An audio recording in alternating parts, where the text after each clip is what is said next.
La casa colonial de 2 plantas en Chamberí seguía siendo imponente desde la calle, con sus contraventanas recién pintadas y el jardín perfectamente cuidado. Pero dentro de nuestro hogar, el tiempo había dejado su huella de 1000 formas pequeñas que había llegado a amar.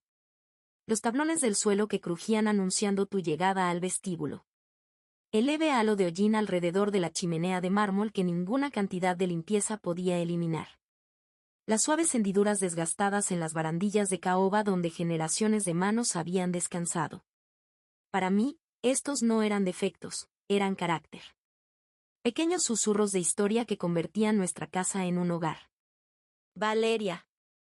El desayuno está listo, cariño, grité desde la cocina, sirviendo zumo de naranja en un vaso pequeño con una mano mientras miraba mi reloj con la otra.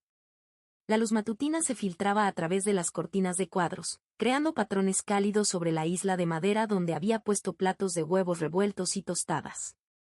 Soy Elena Morales, alta, con los dedos perpetuamente manchados de pintura por mi trabajo en el Museo de Arte Contemporáneo de Madrid, y cabello que nunca permanece en su moño más de una hora. El tipo de madre que pone nota sorpresa en las loncheras y sabe cómo sacar plastilina de las fibras de la alfombra. Mami. Las nubes parecen elefantes bailando. Ven a ver. La voz de mi hija de 6 años flotó desde el salón donde había pegado su cara contra el ventanal, su aliento creando círculos de vaho en el cristal. Valeria siempre había sido bendecida, o tal vez maldita, con una imaginación que transformaba lo ordinario en extraordinario. Incluso cuando era pequeña, había sido el tipo de niña que veía caras en las vetas de la madera de los muebles y mantenía largas conversaciones con el cardenal que visitaba nuestro comedero de pájaros. Seguro que sí, mi amor, respondí, sonriendo a pesar de las prisas matutinas. Pero tenemos que movernos. Papá tiene su reunión importante hoy. El sonido de pasos deliberados en las escaleras anunció la llegada de mi esposo. Ricardo Morales descendió con la taza de café en la mano, cada cabello oscuro en su lugar, su caro traje gris carbón sin una sola arruga. Incluso en casa, se comportaba con la confianza pulida que lo había hecho tan exitoso en Inversiones Mediterráneo. Su sonrisa era deslumbrante, ensayada, la misma que le había visto usar incontables veces con clientes y colegas. Así es, princesa, dijo, agachándose junto a Valeria. Su voz se suavizó mientras acariciaba sus rizos rubios. La reunión de este fin de semana en Barcelona podría cambiarlo todo para nosotros. El acuerdo con los Herrera finalmente está tomando forma. Había algo en la forma en que lo dijo, algo que hizo que mi estómago se tensara ligeramente. Cuando papá regrese de su viaje, te traeré algo increíble, prometió, tocando la nariz de Valeria juguetonamente. Algo digno de mi pequeña princesa. Los ojos de Valeria se abrieron con emoción. ¿Lo prometes? ¿Palabra de honor? ¿Alguna vez te he fallado? Ricardo le guiñó el ojo, su tono ligero pero la pregunta extrañamente cargada. Me ocupé con los preparativos del desayuno, concentrándome en arreglar tocino en los platos en lugar de encontrar los ojos de Ricardo. Había habido cambios en él últimamente, pequeños cambios que la mayoría de la gente no notaría. La forma en que su teléfono ahora siempre estaba boca abajo. Como había comenzado a tomar llamadas en otra habitación, voz baja. La ligera vacilación antes de responder preguntas simples sobre su día. Después de 12 años de matrimonio, desarrollas un sexto sentido para estas cosas.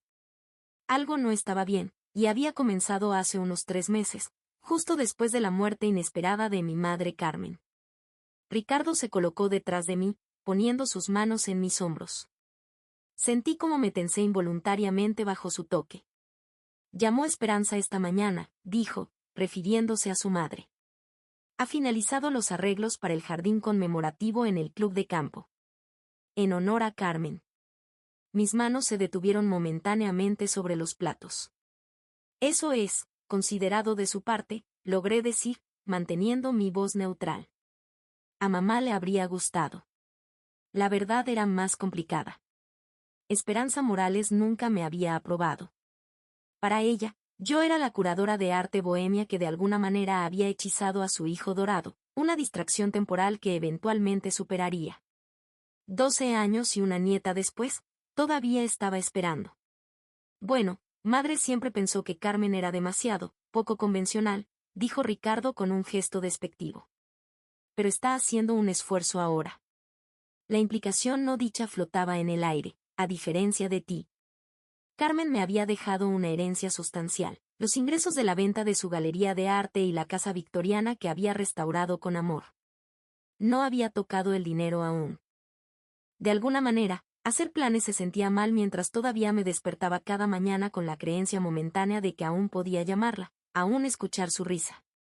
Valeria corrió a la mesa, sus calcetines desparejados, uno a rayas, otro de lunares, y rizos indómitos, un contraste marcado con la apariencia pulida de su padre.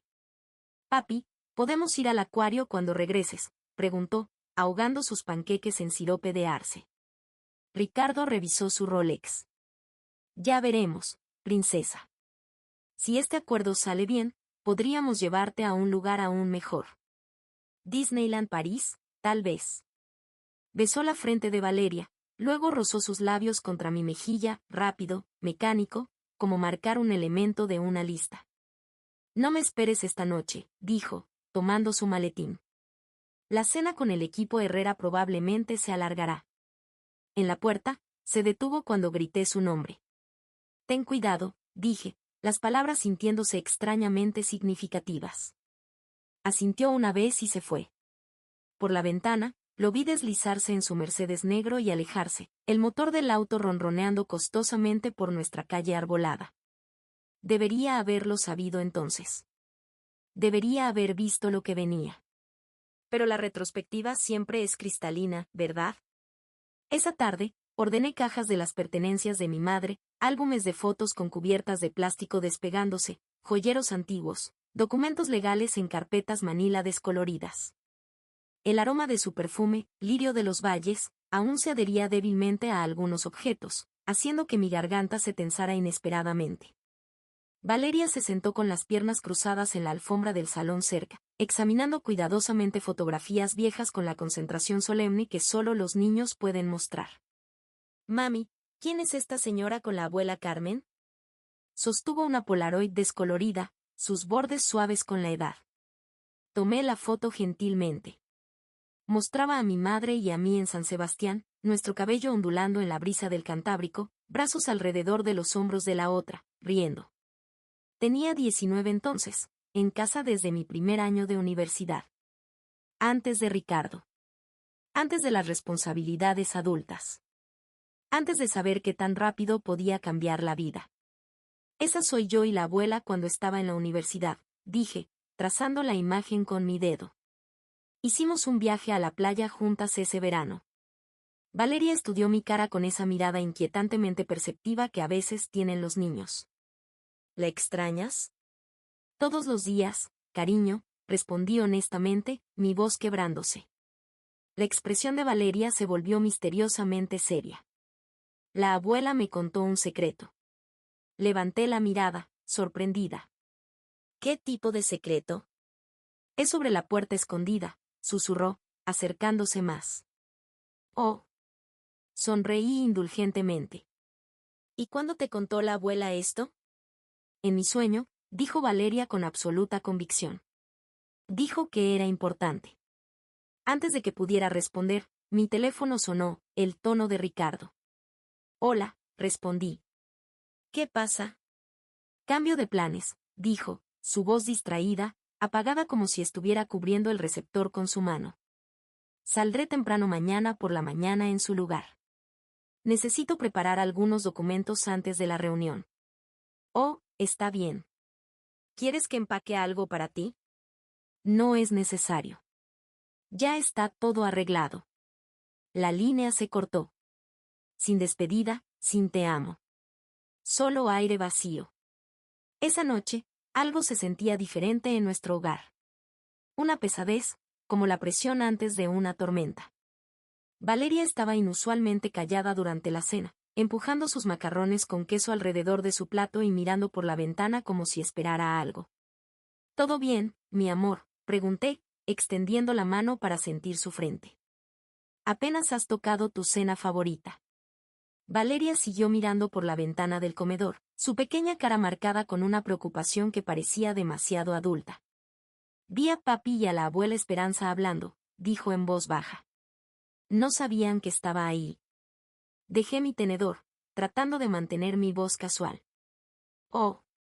¿Cuándo fue esto? La semana pasada. Cuando la abuela vino a tomar té. Valeria se volvió para enfrentarme, sus ojos azules inquietantemente serios. Estaban en la oficina de papi con la puerta casi cerrada. Estaban susurrando, pero podía escucharlos. Un escalofrío recorrió mi espina dorsal. ¿Qué dijeron, Valeria? Papi dijo, cuando esté hecho, todo será mío. Y la abuela dijo, solo asegúrate de que parezca un accidente. Mi sangre se heló, pero forcé una sonrisa tranquilizadora. Estoy segura de que entendiste mal, cariño. Los adultos a veces hablan de cosas complicadas. No, mami. La certeza en su voz era inquietante. Sé lo que escuché. Están planeando algo malo. Los niños tienen imaginaciones increíbles. Crean mundos enteros desde cero, inventan amigos invisibles, transforman cajas de cartón en naves espaciales. Eso es lo que me dije mientras arropaba a Valeria esa noche. Eso es lo que cualquier persona racional pensaría. Solo una imaginación hiperactiva combinada con el estrés de perder a su abuela. Pero el temor que se acumulaba en mi estómago contaba una historia diferente. No podía dormir. El reloj digital en mi mesita de noche brillaba a 1:27 de la mañana cuando finalmente me rendí, deslizándome de debajo de las sábanas. El lado de Ricardo de la cama aún estaba vacío, no era inusual cuando tenía cenas con clientes. Los pisos de madera estaban fríos bajo mis pies descalzos mientras caminé por el pasillo oscurecido. La puerta de la oficina de Ricardo usualmente estaba cerrada con llave, la única habitación en la casa que era exclusivamente su territorio. Esta noche, sorprendentemente, estaba entreabierta, una delgada franja de luz de luna cortando el umbral. Dudé, luego la empujé para abrirla. La oficina estaba inmaculada, todo en su lugar, alineado con precisión casi compulsiva.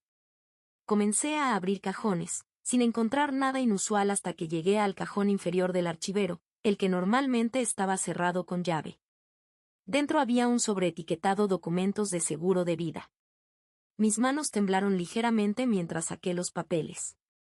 Una nueva póliza. 2 millones de euros. A mi nombre. Con Ricardo como único beneficiario. La fecha me llamó la atención, exactamente una semana después del funeral de mi madre. El sonido del motor de un auto afuera rompió el silencio. Rápidamente reemplacé los documentos y me moví a la ventana. Un todoterreno negro se había estacionado al otro lado de la calle. Un hombre con abrigo oscuro salió, miró hacia nuestra casa, luego habló por teléfono. En ese momento, lo supe. Valeria no había entendido mal nada. Me apresuré de vuelta a mi habitación, el corazón martilleando contra mis costillas como un pájaro atrapado. ¿Qué sabía realmente? Una póliza de seguro de vida, inusual pero no criminal.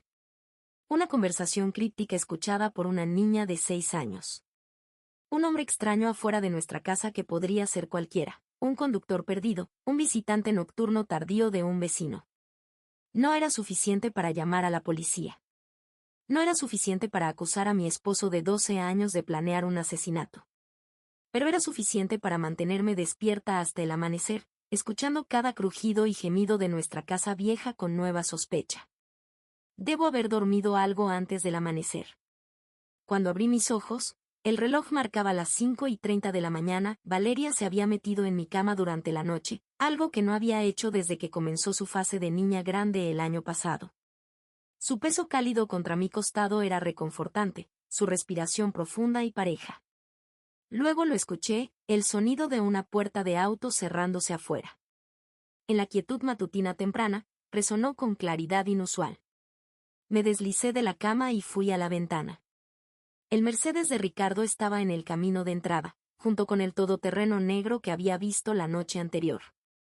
2 hombres estaban con mi esposo, señalando diferentes partes de la casa. Incluso desde esta distancia, su conversación se veía seria, intencional. Detrás de mí, Valeria se sentó de repente, ojos abiertos y alerta como si no hubiera estado dormida en absoluto. Mami. Su voz era urgente, espesa de miedo. Tenemos que irnos ahora mismo. Me volví para ver a mi hija rígida de terror, sus pequeñas manos aferrando el edredón hasta que sus nudillos se blanquearon. ¿Qué pasa, cariño?, pregunté, tratando de mantener mi voz nivel a pesar de la adrenalina ahora corriendo por mis venas. Están aquí para lastimarnos, susurró, su voz temblando. Puedo sentirlo. La abuela Carmen me lo dijo en mi sueño. Tenemos que escapar. Dudé solo brevemente antes de tomar mi decisión. Si había incluso la más mínima posibilidad. Está bien, Valeria. Vístete rápidamente. Solo toma lo que absolutamente necesites. Tomé una mochila pequeña de mi closet y la llené con lo esencial, efectivo del escondite de emergencia en mi joyero, nuestros pasaportes, mi teléfono, y el guardapelo de plata que contenía una foto de mi madre.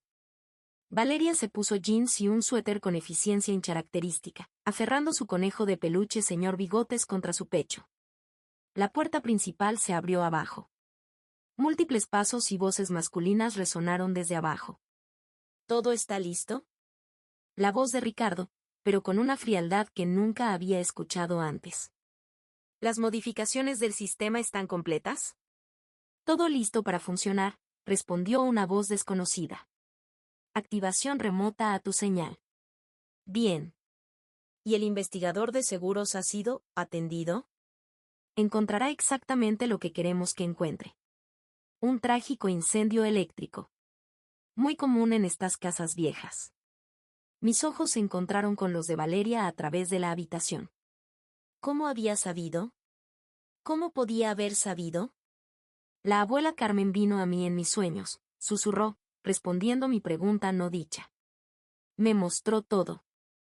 Me mostró la salida. Nos dirigimos hacia la puerta del dormitorio. El pasillo estaba vacío, las voces continuando desde abajo.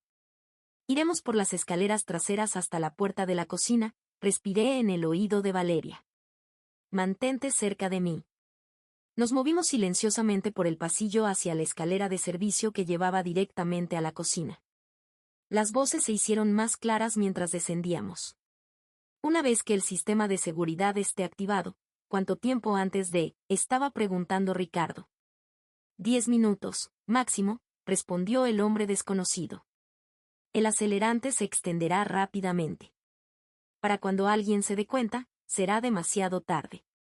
Me congelé en medio del escalón, una mano aferrando la de Valeria, la otra agarrando la barandilla tan fuerte que mis nudillos se volvieron blancos. Mi esposo de 12 años estaba discutiendo calmadamente quemarnos vivas. Por dinero. El dinero de mi madre. Llegamos a la cocina. Intenté la puerta trasera, cerrada con llave. Intenté las ventanas, también cerradas con llave. Todas están cerradas, susurré, el pánico subiendo en mi garganta. Las cosas de metal están bajando, mami, dijo Valeria con calma inquietante. Mira. Para mi horror, persianas metálicas comenzaron a descender sobre todas las ventanas y puertas, medidas de seguridad que Ricardo había instalado el año pasado para protección. El olor a gasolina comenzó a permear el aire, acre e inconfundible. Valeria, estamos atrapadas, dije, luchando por mantener mi voz estable.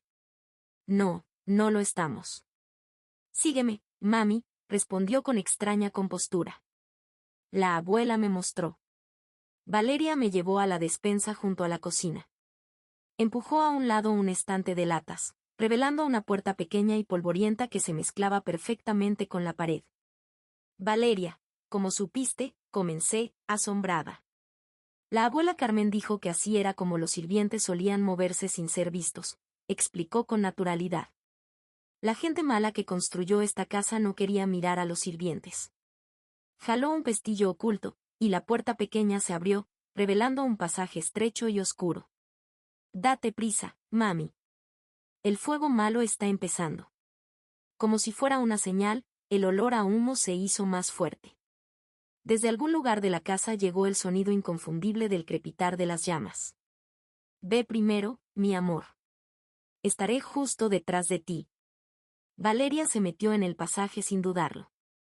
La seguí, jalando la puerta cerrada detrás de nosotras. El pasaje era tan estrecho que tuve que gatear en manos y rodillas, el haz de la linterna de mi teléfono cortando la oscuridad polvorienta. Las telarañas se adhirieron a mi cabello, y las tablas antiguas crujían bajo nuestro peso. El aire estaba espeso con décadas de polvo no perturbado, haciendo cada respiración una lucha. El pasaje apenas era lo suficientemente ancho para un adulto, susurré, más para tranquilizarme que para informar a Valeria. Debe haber sido construido cuando los estándares para los sirvientes eran diferentes. Cada pocos metros, podía ver pequeñas mirillas, diseñadas, me di cuenta con un escalofrío, para que los sirvientes verificaran si sus amos necesitaban algo sin ser vistos. A través de una mirilla, vislumbré a Ricardo y a un extraño en el salón, observando con desapego clínico mientras las llamas comenzaron a consumir las cortinas. ¿Cuánto tiempo hasta que el sistema alerte al departamento de bomberos?, preguntó Ricardo, revisando su reloj. 20 minutos, respondió el hombre de hombros anchos, con cabello cortado al ras que sugería trasfondo militar. Para entonces, el acelerante habrá hecho su trabajo. Los investigadores encontrarán lo que parece un incendio eléctrico que se extendió mientras dormían. Trágico pero no sospechoso. Y estaré seguro en Barcelona con docenas de testigos de mi paradero, añadió Ricardo con una sonrisa fría que no reconocí, aflojándose la corbata con satisfacción. Un gemido involuntario se me escapó. Valeria tiró de mi manga. Tenemos que seguir, mami, me urgió en un susurro. Los hombres malos nos escucharán. El pasaje se inclinó hacia abajo, llevándonos por debajo del nivel del suelo. Detrás de nosotras, el sonido del fuego se hizo más fuerte, hambriento, consumidor. El humo comenzó a filtrarse a través de grietas en las paredes, curvándose alrededor de nosotras como dedos fantasmales. Ya casi llegamos, me aseguró Valeria, su voz firme a pesar de todo. La puerta sale debajo del cobertizo del jardín. El pasaje terminó en una puerta pequeña de madera, deformada por la edad y la humedad. Cuando Valeria la empujó para abrirla, vi tierra y cimientos de concreto. Estábamos debajo del cobertizo del jardín donde Ricardo guardaba el cortacésped y las herramientas de jardinería. Emergimos a través de una trampilla en el piso del cobertizo, respirando el aire fresco de la mañana. A través de la ventana sucia, pude ver nuestro hogar. Nuestro hermoso colonial con su mirador y ventanas triangulares, ahora envuelto en llamas. Lenguas naranjas lamían el cielo nocturno, y humo negro se alzaba en nubes espesas y aceitosas. Los camiones de bomberos y autos de policía comenzaron a llegar, sirenas aullando, luces rojas y azules estroboscópicas a través de las casas vecinas donde caras se presionaron contra las ventanas. Abracé a Valeria cerca, mi corazón aún acelerado. Nos salvaste, Valeria. Nos salvaste a ambas. La abuela Carmen nos salvó, me corrigió, con esa misma calma inquietante. Ella sabía lo que papi estaba planeando. Me estremecí, mirando a mi hija con partes iguales de asombro y miedo. ¿Qué estaba pasando? ¿Cómo podía algo de esto ser real? Necesitamos llegar a un lugar seguro, dije, tomando una decisión rápida. Vamos a casa de Mónica. Mónica Fernández había sido mi amiga desde la universidad, vivía solo 2 casas más abajo y nos creería sin cuestionar. Mientras nos apresurábamos por el patio trasero, miré hacia lo que había sido nuestro hogar durante 7 años. Las llamas ahora se derramaban de cada ventana, humo negro alzándose hacia el cielo del amanecer. Todo lo que poseíamos estaba en esa casa. Todos nuestros recuerdos, nuestras fotografías, nuestras vidas. Pero estábamos vivas. Gracias a mi hija de 6 años. Y, de alguna manera, gracias a mi madre. Mónica estaba haciendo su café matutino cuando llegamos, desaliñadas y oliendo a humo, en su porche delantero. Sus ojos se abrieron en shock mientras asimilaba nuestra apariencia. Elena. Dios mío, ¿qué pasó? Ricardo trató de matarnos, dije, las palabras sonando irreales incluso mientras las hablaba. Mónica me miró con incredulidad. ¿Qué? Eso es. Llama a la policía, la interrumpí. Diles que es intento de asesinato. Ricardo y su madre planearon matarnos por mi herencia. Mónica miró de mí a Valeria, luego a la casa en llamas visible desde su ventana. Sin otra pregunta, alcanzó su teléfono. Sí, Necesito reportar un intento de asesinato. Sí, inmediatamente. Por favor, dens prisa. Las siguientes horas pasaron como un borrón. Los oficiales de policía tomaron nuestras declaraciones. Le mostré a un detective las fotos que había tomado de los documentos del seguro de vida.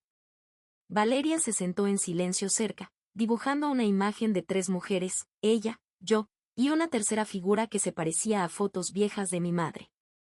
El detective Carlos Vega, un oficial veterano con ojos amables y bigotes sal y pimienta, revisó mi evidencia con escepticismo apropiado. Señora Morales, estas son acusaciones muy serias, dijo cuidadosamente. ¿Tiene alguna evidencia más allá de la póliza de seguro? Mi hija escuchó conversaciones entre mi esposo y su madre, expliqué, poniendo una mano protectora en el hombro de Valeria. Vega se volvió hacia Valeria, su voz suavizándose. Valeria, ¿puedes decirme qué escuchaste que decía tu papá? Valeria levantó la mirada de su dibujo, sus ojos azules inquietantemente directos. Papi le dijo a la abuela Esperanza, si Elena se va, todo será mío. Luego dijo que necesitaban hacer que pareciera un accidente. ¿Cuándo escuchaste esto?, preguntó Vega, tomando notas. Hace 3 días. Afuera del estudio de papi. Valeria respondió con detalles precisos que parecían imposibles de fabricar para una niña. Estaba mirando los planos viejos de la casa y hablando del sistema de seguridad. Vega intercambió miradas con su compañero, obviamente sopesando el testimonio de una niña de 6 años. ¿Y cómo supiste del pasaje secreto? ¿El que usaron para escapar? La abuela Carmen me lo dijo en mi sueño, respondió Valeria con naturalidad. Me mostró dónde estaba y cómo abrirlo. Un silencio incómodo cayó sobre el salón de Mónica. Podía ver la duda en sus ojos. ¿El testimonio de una niña sobre conversaciones escuchadas y sueños de su abuela muerta? Sonaba como la fabricación desesperada de una niña perturbada. O peor, una madre entrenando a su hija para incriminar a su esposo. Justo entonces, el jefe de bomberos Rodríguez entró, su expresión sombría bajo su casco. Detective, hemos encontrado algo que necesita ver. Cuando Vega regresó 1 hora después, su comportamiento había cambiado completamente. El escepticismo profesional había sido reemplazado por intensidad enfocada. Señora Morales, los investigadores de incendios han confirmado que esto fue incendio provocado, dijo sin preámbulos. Se usó gasolina como acelerante, y el sistema de seguridad del hogar fue modificado para atrapar a los ocupantes adentro.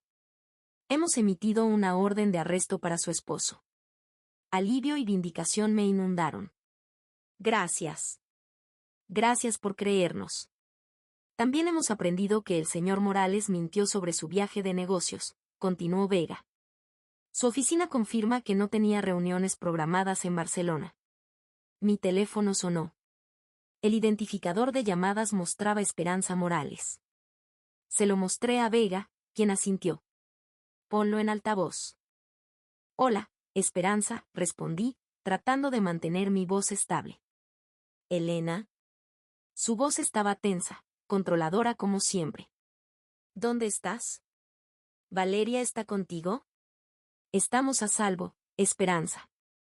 No gracias a Ricardo. Hubo una pausa breve antes de que su voz se endureciera. No sé qué crees que pasó, pero estoy segura de que ha habido algún malentendido. Ricardo nunca. La policía sabe todo, Esperanza, la interrumpí. Saben sobre el incendio provocado. Saben sobre la póliza de seguro de vida. Saben sobre tus conversaciones con Ricardo. Una pausa más larga esta vez. Siempre fuiste un problema, Elena, finalmente dijo, su voz goteando desprecio. Nunca suficientemente buena para mi hijo. Si hubieras firmado esos papeles de inversión cuando murió Carmen, nada de esto habría sido necesario. Vega hizo señas a un oficial, quien inmediatamente se puso en su radio. Envíen una unidad a la residencia de Esperanza Morales inmediatamente. Tú y tu preciosa madre con su arte y sus museos, continuó Esperanza, incapaz de contener su amargura por más tiempo. ¿Qué contribuyeron alguna vez a la sociedad? Ricardo merecía ese dinero. Él tenía planes. Visión. Mi mano se apretó alrededor del teléfono. mi madre lo sabía, ¿verdad? Se dio cuenta de lo que Ricardo estaba tramando. La risa despectiva de Esperanza me heló hasta los huesos. Carmen era más astuta de lo que le di crédito.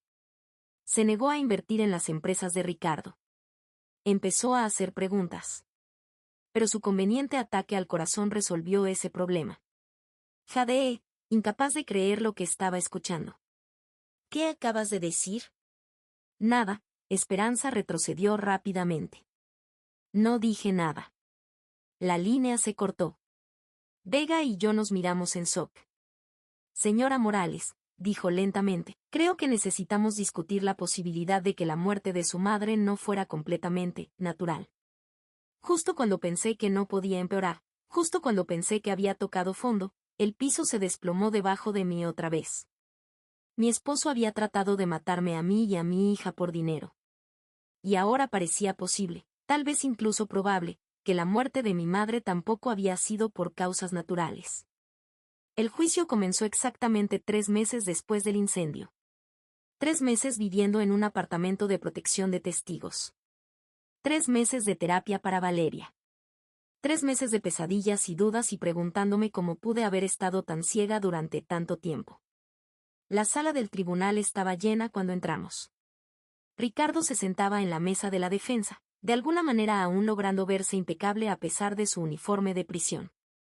Nuestros ojos se encontraron brevemente antes de que apartara la mirada, su expresión ilegible.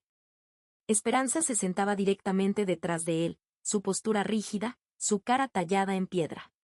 La sala del tribunal se sentía como otro mundo, les diría después a mis amigos. Como ver una película sobre extraños, no mi vida desentrañándose en tiempo real. El caso de la fiscalía fue devastador. Los registros telefónicos mostraron docenas de conversaciones entre Ricardo y Esperanza en las semanas previas al incendio. La compañía de seguridad testificó sobre modificaciones no autorizadas a nuestro sistema doméstico. Los registros financieros revelaron la deuda masiva de Ricardo, tarjetas de crédito al máximo, préstamos personales en mora, una adicción secreta al juego. Y luego estaba la póliza de seguro de vida. El acusado, Ricardo Morales, planeó meticulosamente asesinar a su esposa e hija de 6 años, le dijo la fiscal Adams al jurado, su voz resonando con indignación controlada. Las atrapó en su hogar y lo incendió, todo para cobrar el dinero del seguro de vida y heredar el patrimonio sustancial de su esposa.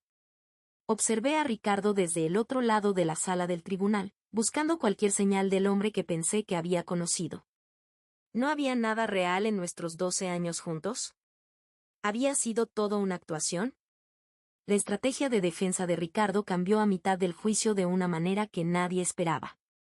Su señoría, anunció su abogado, mi cliente estaba bajo la influencia psicológica de su madre. Esperanza Morales manipuló y controló a su hijo a lo largo de su vida, creando un ambiente donde sintió que no tenía más opción que seguir sus directivas. La cara de Esperanza se contorsionó de rabia. Se levantó, incapaz de contenerse. ¿Cómo te atreves?, gritó, señalando con un dedo manicurado a su hijo. Después de todo lo que he hecho por ti. Todo lo que sacrifiqué. El juez golpeó su martillo. Señora Morales, contrólese o será removida de esta sala del tribunal. Los oficiales del tribunal contenían esperanza, pero el daño estaba hecho.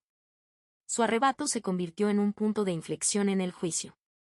Cuando testificó más tarde esa semana, su testimonio fue una exhibición escalofriante de cálculo frío. Solo quería lo mejor para mi hijo, declaró sin remordimiento. Elena no era digna de él.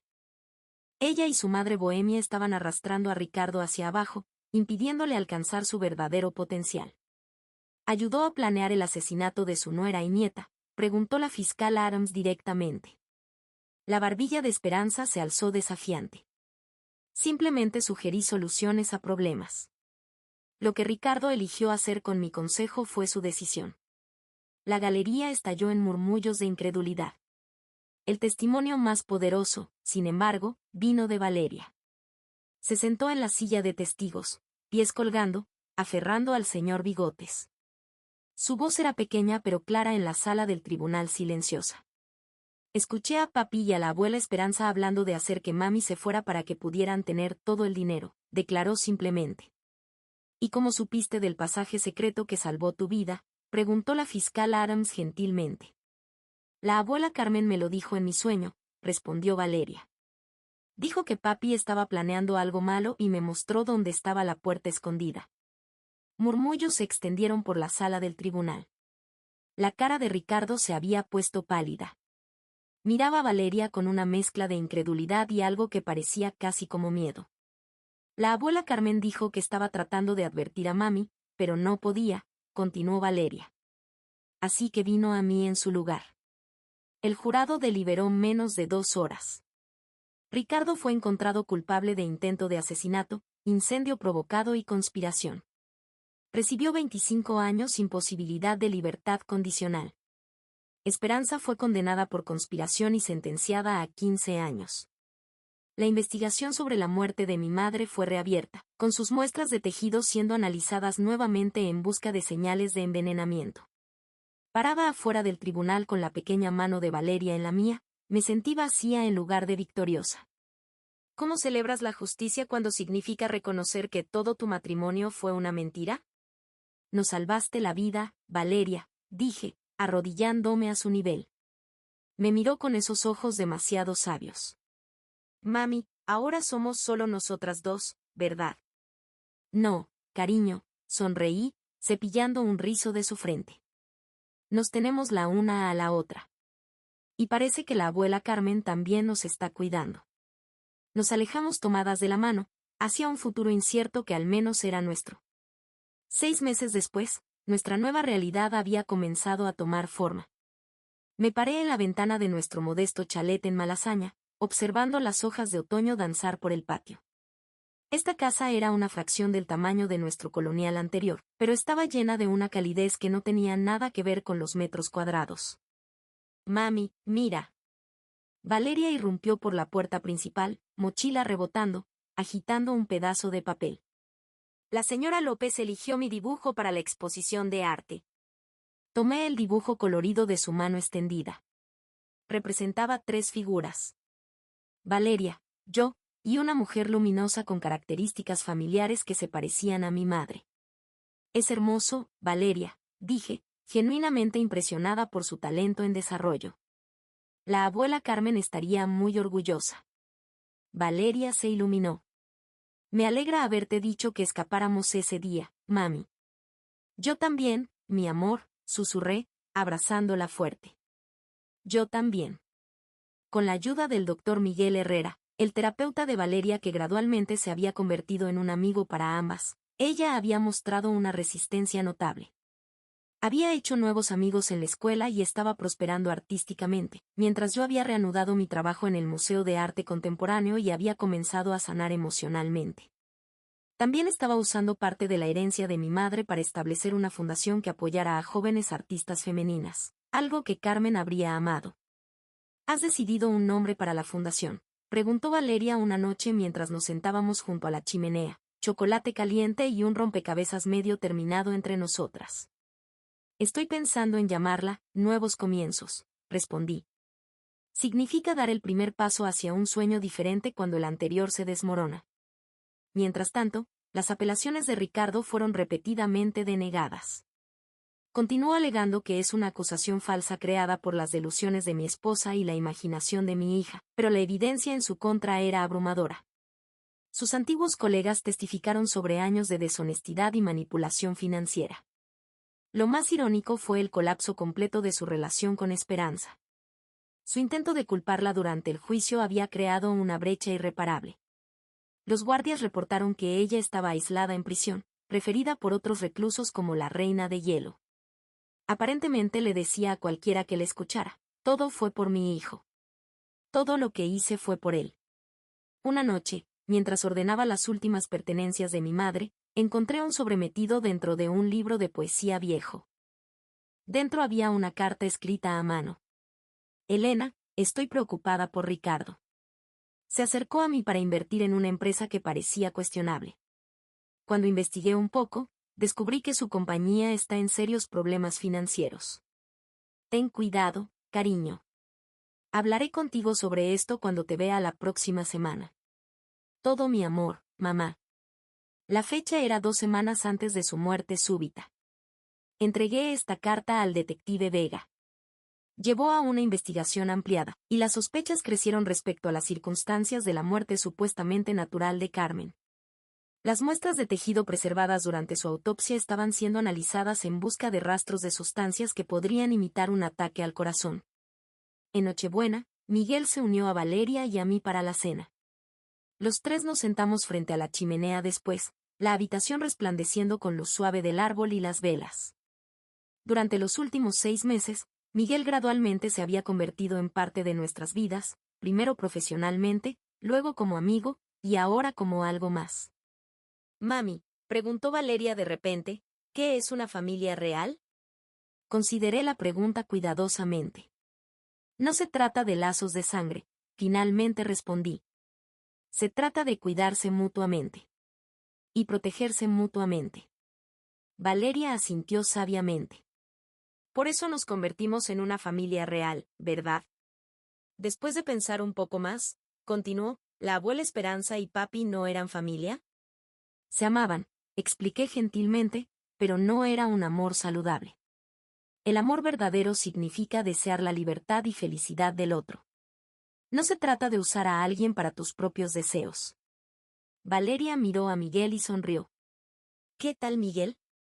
¿Puede Miguel convertirse en parte de nuestra familia?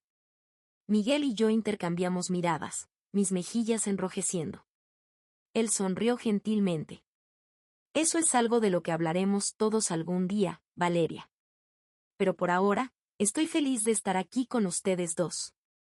La nieve había comenzado a caer afuera, transformando nuestro pequeño patio en un país de las maravillas invernal. Una sensación de paz y posibilidad parecía entrar con cada copo delicado, un nuevo año acercándose, un nuevo capítulo comenzando. Abracé a Valeria cerca, respirando el dulce aroma de su champú. Tu valor creó nuestra nueva vida, niña valiente. Pero incluso mientras susurraba estas palabras de consuelo, una parte de mí permanecía vigilante. La semana anterior, había notado un auto desconocido pasando lentamente por nuestra casa 2 veces en un día. Probablemente nada, un conductor perdido, una entrega de comida a un vecino. Aún así, había instalado nuevas cámaras de seguridad y cambiado nuestras cerraduras. Algunos hábitos de miedo no desaparecen fácilmente. Y a veces, en la parte más profunda de la noche, todavía me despierto sobresaltada, corazón latiendo, respiración superficial, segura de que he escuchado pasos en las escaleras o voces susurrando. Pero entonces miro a Valeria durmiendo pacíficamente a mi lado, su respiración constante y tranquila, y recuerdo que estamos a salvo. Que somos libres. Que mi hija de 6 años y el espíritu vigilante de mi madre nos trajeron a través de la oscuridad hacia la luz. Y en esos momentos, antes de que el sueño me lleve de vuelta, susurro una oración de gratitud, por segundas oportunidades, por nuevos comienzos, y por el amor que trasciende incluso la muerte para proteger a aquellos que más importan. Al final, no fueron la riqueza ni el estatus ni las apariencias perfectas lo que nos salvó. Fue algo mucho más simple y mucho más poderoso, la conexión inquebrantable entre una madre y su hija, y el amor eterno de una abuela que se negó a dejarnos enfrentar el peligro solas. Esa es la historia que realmente vale la pena contar. Esa es la verdad que permanece cuando todo lo demás se desmorona. El amor real nunca muere, solo encuentra nuevas maneras de proteger, guiar y sanar.